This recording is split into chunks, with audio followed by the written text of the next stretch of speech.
রাজ্যে বিদ্যুতের প্রায় 10 লক্ষ গ্রাহক আছেন। মন্ত্রী রতনলাল নাথ সোমবার আগরতলা পুর নিগমের কনফারেন্স হলে এক বৈঠক অনুষ্ঠিত হয়।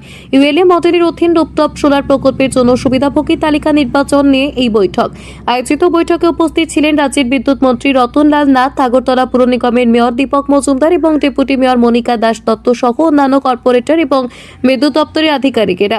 বৈঠকে মন্ত্রী রতনলাল নাথ বলেন, আমাদের সরকারের নীতি হলো সমাজের অন্তিম ব্যক্তির উন্নয়ন। যতক্ষণ না পর্যন্ত অন্তিম উন্নয়ন না হয় আমাদের আন্দোলন চলবে। এই জন্যই আমাদের সরকারের স্লোগান সবকা সাথ সবকা বিকাশ। রাজ্যে বিদ্যুতে প্রায় 10 লক্ষ গ্রাহক আছেন, এর থেকে একটু বেশিও হতে পারে।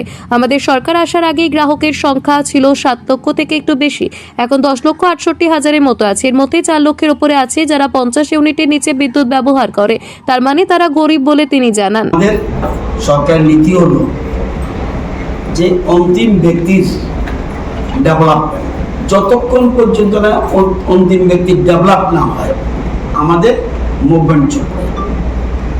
এই জন্য আমাদের সরকারের স্লোগান সবকা সাথ সবকা বিকাশ।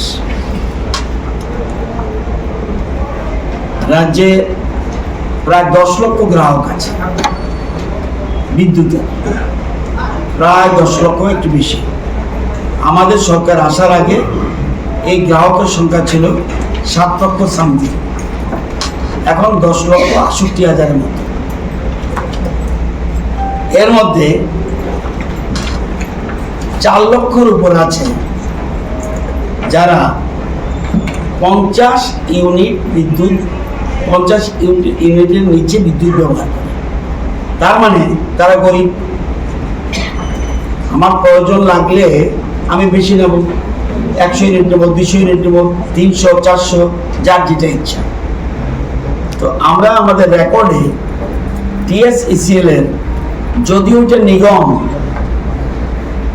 এটা TSECL কিন্তু নিগম কর্পোরেশন আপনাদের মতো, অযথা মন্ত্রী এসে হস্তক্ষেপ করতে পারে না।